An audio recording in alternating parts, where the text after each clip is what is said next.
तांत्रिक अब रानी को लेकर दूसरी नगरी में जा चुका था। वहीं एक सामान्य से मकान में उसने उसे दासी की तरह काम करने पर मजबूर कर दिया। वो रानी जो कभी महल में एक पत्ता तक छूती न थी, अब झाड़ू लगाती, बर्तन मांजती, खाना बनाती और तांत्रिक की सेवा करती थी। और ये सब सिर्फ अपनी सुंदरता के घमंड के कारण सह रही थी। कई बार रानी ने विनती की, मुझे क्षमा कर दो, मुझे मेरे पति राजा शिवाजी महाराज के पास लौटा दो, मुझसे बहुत बड़ी भूल हो गई। पर तांत्रिक उसकी एक भी बात नहीं सुनता था। समय बीतता गया, रानी अब उस जीवन की आदती हो चली थी। वो तांत्रिक की सेवा में ऐसे लीन हो गई मानो वही उसका पति हो। और तांत्रिक, उसने आज तक रानी को छुआ तक नहीं था। उसका उद्देश्य केवल उसका अभिमान तोड़ना था और वो सफल हो चुका था। अब तांत्रिक सोचने लगा, इसका घमंड पूरी तरह चूर हो चुका है, अब इसे राजा के पास लौटा देना ही सही रहेगा। पर एक अंतिम परीक्षा बाकी थी। तांत्रिक ने एक दिन नगर के बाजार में भेष बदल लिया और निकल पड़ा किसी ऐसी स्त्री की तलाश में जो रानी की ही उम्र की हो और जिसकी परिस्थितियां विकट हों। वो इधर उधर भटक रहा था। तभी उसकी नजर एक बेगम पर पड़ी।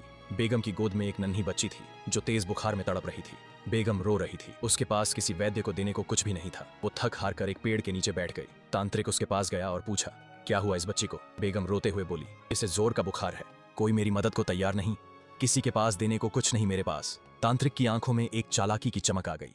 उसने कहा, मैं इसे तुरंत ठीक कर सकता हूँ, लेकिन तुम्हें मेरे लिए एक छोटा सा काम करना होगा। बेगम ने बिना सोचे कहा, आप जो कहेंगे मैं सब करने को तैयार हूँ, बस मेरी बेटी को ठीक कर दीजिए। अब क्या योजना है तांत्रिक की? क्या रानी की परीक्षा इसी बेगम के जरिए होगी या रानी के भाग्य में कुछ और ही लिखा है? अगले भाग के लिए बने रहिए। राधे राधे।